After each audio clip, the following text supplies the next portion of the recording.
Welcome to the Overachieving Shit Show. I am your host, Dr. Kate Rodriguez, and today I keep thinking and hearing similar things from women everywhere and even some men.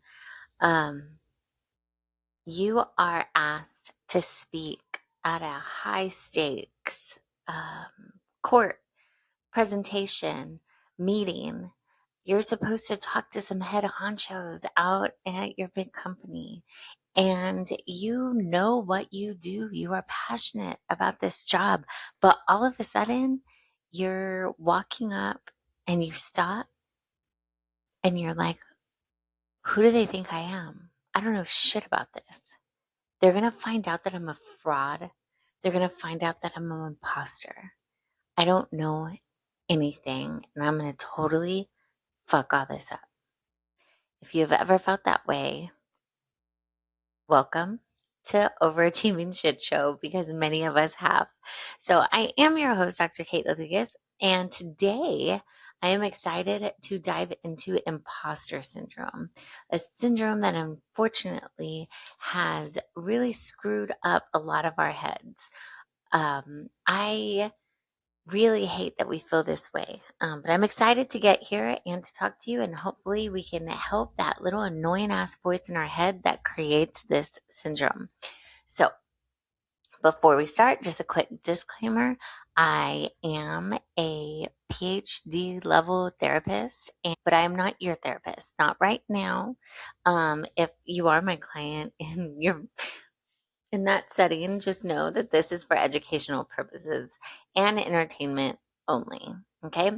So here we are. We're going to talk about imposter syndrome. This is something that has come up over and over again, and unfortunately, it plagues many of us. So if you haven't heard what imposter syndrome is, it's pretty much feeling like you don't belong here. You don't belong at the table. Maybe you feel like everybody is going to find out that you don't know shit about shit. And it's like you feel like, how did I even get here? How did I get this job? How did I get a seat at the table? Why am I on this board? Like I don't know enough about this. It's the opposite of being a know-it-all or being one of those people who feels like they deserve a seat at every table, right?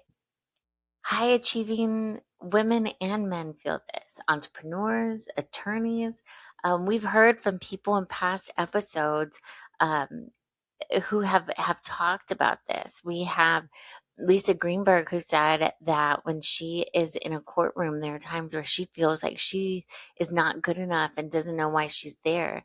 We talked to Sammy, who said she walks into a room and nobody else looks like her. And she's like, am I here? Did they make a mistake? So many of us feel like this at so many different times, and it's okay. But I want to kind of dissect it a little bit so maybe I can help you to overcome this and know that you are worth it.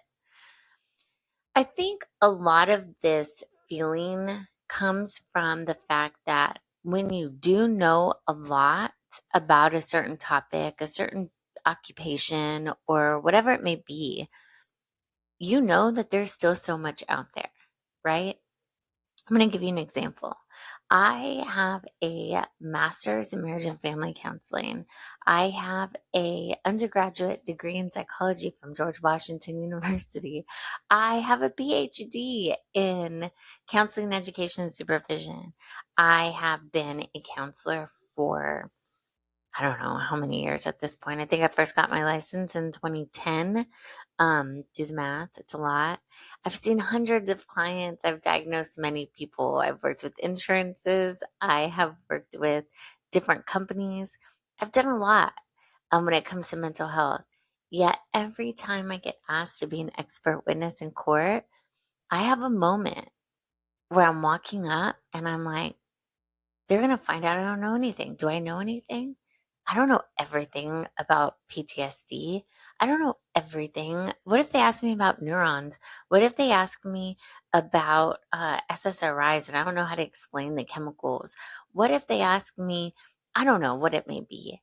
But I feel like this happens to many of us. When you start to know a lot about a certain subject, you realize that there's so much more to know. And none of us are ever going to know everything. And that's okay. I think that it's kind of a feeling a lot of high functioning people feel like I'm a high functioning fraud, right? We must constantly contrast the external success with the internal pressure, right? I see this a lot with GT kids. People who grew up in the gifted and talented programs were in the top of their class, and then they become an adult. And all of a sudden, they're not always the smartest people in the room, right? There's a lot of other people who are excelling, and they start to feel like, who am I? Am I good enough? I don't even know. What distinguishes you from other people? And so we need to talk about how you can still thrive and you can still have these huge victories, even if you're not all the way at the top, right? Be genuine. Know what you know and what you don't know, and be comfortable in that. People always laugh at me because in court I have a few sayings um, that I repeat often, and one of them is, "That's out of the scope of my expertise." Right? I might know a little bit about hormones and how that can affect somebody's mental health, but I'm not a doctor. I didn't take classes in that. We might have touched on them, but I can't answer that as an expert. So I will say that is out of the scope of my expertise. And I'm okay with that. I'm okay knowing that I'm not going to know everything. And you should too. Okay? We need to give ourselves a little bit more grace on what we know and what we don't know. So, how does this have to do with burnout, right? Well, if you constantly feel like you're not enough, you're going to keep on doing more trainings. You're going to keep going to school. You're going to keep feeling this way, not going and taking advantage of the opportunities that come your way, because you're going to feel that you're not good enough. So I'm not going to take that chance. I believe it was Dr. Feldman who had discussed this a couple weeks ago on here, where she was saying that we need to kick down those doors sometimes, right? We need to get in there, see what we're made of. I was talking yesterday with my mom and some other women who were talking about when you first get a job and you have no idea what the hell you're doing, right? There's not many people who walk into a brand new job setting and feel like they already know what to do, right? It doesn't matter what it is, from a counselor who doesn't know every single theory and technique to a bartender who doesn't know all the different recipes and all the different craft cocktails and all the names of all the fancy liquor that's on the top shelf. We all have to start somewhere, and we have to understand that we're not going to walk into every situation knowing everything, and that's okay. You're there to learn, right? So if you don't heal that part of yourself that feels like an imposter, it can definitely lead to burnout, because you're going to constantly be hard on yourself. And that takes a lot of energy. If any of you ever grew up with any person in your family or a partner who put you down a lot, like, you can't do that. You're not smart enough. You should just get married. Or, oh, you're so pretty. You should do something. You don't need to go to college. You should do this. Anybody who start putting you down, like, you're not made for college. You should get a job where you could just use your hands, or whatever it may be. It's exhausting. Being put down and talked to and told that you're not worthy and you're stupid or you're incompetent, you're just not good enough every day. Most of us aren't going to let that continue, because it is exhausting. It lowers your morale and it makes you sad, and it affects your mental health so deeply. But yet we do it to ourselves every day. If you don't, good for you. But there's many of us out there who talk to ourselves like that. Why are you going to take that step? You can't do that. Don't apply for that job. You're not good enough. You shouldn't apply to be on that board or in that group, because you're not ready for it. You're not old enough. You don't have enough experience. You don't have the right credentials, whatever it may be. And so think about it. If you're telling yourself many of these things, but you wouldn't allow somebody to talk to you that way, what's the difference? That's going to burn you out. And that's where we need to reframe the things that we're telling ourselves. All these different cognitive distortions, false beliefs, and honestly, just mean shit that we tell ourselves. We really need to change the way we are and we talk to ourselves. We need to validate too, like being the reliable one, right? If it's a trap, right? We've talked about being an eldest daughter, being a hyper capable caregiver, the professional who's drowning because they say yes too much. Like you feel like you're not good enough unless you say yes and you do everything for everyone. And that's just not true. It's not true. So we need to remember that saying no or I don't know, I don't remember, that's out of the scope of my expertise. Those are all okay to say, and it doesn't make you less than. Okay. So make things a little underwhelming sometimes. Sometimes we need to understand that we can learn stuff to a certain degree. Let's say PTSD. I'm going to use PTSD as an example because I'm a therapist, right? So we learn about post-traumatic stress disorder, right? You realize that you know all kinds of things about it, but maybe there's one symptom that you don't understand. You don't understand why some people are hypervigilant and some people like to. Um, I had a mentor one time that called it hunker in the bunker, but people that just like won't leave their house and like stay to themselves, right? That's just that's one prototype of so many different parts of PTSD. And you can spend years researching just that part. So we're not going to know everything about all the things, but do the best that you can and understand that it's okay. Like it's okay to be here. It's okay to not know everything. So what is going to happen if you start looking up imposter syndrome or if you look at self help books, right?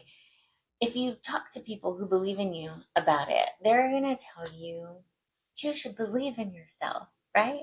You have the degree, you have the experience, you're so smart, you can do it. But we need more than just a fucking cheerleader right now, right? When that imposter syndrome like hits really hard and you feel like you're not allowed to be around all these people because they are better than you or they're smarter than you, a big old believe in yourself isn't always going to help. Sometimes we need more, right? You want to stack up those wins. You want an award. You need validation, whatever it may be. But if you're an overachiever, you already know that just believing yourself isn't always going to work, right? Because it's almost like a paradox. So, imposter syndrome isn't a lack of competence, it's a direct symptom of high capability mixed with perfectionism, right? So, we're not going to know every single thing about every single thing. It's impossible, no matter what job you're in. It's very hard to do, right? So, it tells you that your success isn't due to luck, timing, or purely because you worked yourself to the bone, which brings us straight to burnout, right? So we need to get rid of this fraud narrative. So a good example would be if I sat here and because I forgot the microphone in the last one, because I didn't hook up the camera right, because I keep talking about something and then forgetting where I am or where I was going with that point, I could easily say, why do I even have this podcast? What am I doing? Nobody cares. I'm not worthy. I am not like all these other ones. Who do you think you are, Jennifer Welsh? Like, no, right? But instead, I'm going to keep going because that is who I am and I am not going to stop. And instead of feeling like a fraud, I need to stop and think like, how am I going to cope? How am I going to do this? We don't slow down. Unfortunately, as overachieving shit shows, overfunction, right? So we enter this cycle of unhealthy coping mechanisms. We keep over preparing. We are hard on ourselves when things aren't perfect. We stay up till 2 a.m. working on a presentation that was finished hours ago. We refuse to delegate or ask for help because if I want it done right, then I'm going to do it myself, right? How many of those do I have here? We become the hyper reliable eldest daughter, boss, caregiver, whatever it may be that says yes to everything. And instead, we need to sometimes say no. It doesn't mean that you're not capable. It doesn't mean you're not good enough. It's just not right now. Got to take care of ourselves. So this keeps your nervous system trapped. If we keep doing those things, if we keep saying yes and staying up too late and refusing to delegate, guess what? Your nervous system is going to be trapped in this chronic stress. And that is exactly, my friend, what leads to burnout. So you aren't operating out of inspiration anymore. You're operating out of survival mode. And that is not going to be the best product for you. So running away from the fear of being exposed can get you into so much unhealthy coping that kills your nervous system and your body. You get too productive. We need to learn how to relax, right? So test your tools to stop competing, right? So how do we break this stress cycle and stop competing with an impossible, idealized version of ourselves? We have to test our new tools. Here is your homework for this week, my friends. So first, be okay with what you don't know. Stop trying to be a damn encyclopedia or Wikipedia page, right? Real competence isn't having the answer automatically. It's having the foundational skills to figure it out or having enough knowledge that you can put yourself aside and say, you know what? I don't know enough about that topic, but I know somebody who does, and calling and asking for help. I do that all the time. So the next time someone asks a question that you don't know, I challenge you to say, I don't know, right? Practice saying, I want to give you the most accurate answer on this, but let me look into it. I actually have a friend who I might be able to call. Totally okay. Second part of your homework is to listen how you talk to yourself. Catch that inner critic. When that voice says you don't belong in this room, remind yourself that your presence in the room is literally the data that proves that you do belong. Listen to how you talk to yourself. Third, you know me, generate humor. When that imposter anxiety spikes before a big event or a big meeting, name it. Say it out loud. Oh, look, that perfectionist bitch is throwing a tantrum again right now, just on schedule, right? Laugh it off and take away its power. You know, when I walk up to court, sometimes I get really scared, like, oh my God, what if they ask me questions I don't know? I will listen to different songs. I'll be listening. I'm just like Lisa Greenberg in that episode. I'll listen to rap music or like female rap music. So I'll be driving up being like, I'm a bad bitch and I can do this. And sometimes I'm walking up to courthouses singing in my head, like, you can fucking do this. Yes, you have a PhD, bitch. Like, of course, you know, like, you're fine. Like, they asked you to be here because they know they believe in you more than you fucking believe in yourself, right? However you talk to yourself, maybe you need a gentler version. I grew up with a, a father that was very hard on me. So sometimes those thoughts come in my head like, bitch, you're supposed to be here. Why would they ask you? You think they're stupid? No. Okay. Right? Whatever it is, generate humor and do that for yourself. So just remember that you're not a fraud. You're a powerhouse. You manage a massive life. There's so many responsibilities that you probably already carry. And sometimes it's okay to not know how to move forward. So thank you for tuning into this solo episode with my shit all over the place. And I hope this episode hit home for some of y'all. And I want you to share it with a friend who also might need to stop. overworking and stop pretending to prove themselves. So just remember, sometimes you got to let those rubber balls down and just protect those glass balls. Or if you prefer the purse analogy, empty out that purse and figure out what shit doesn't belong in there and making things too heavy. So until next time.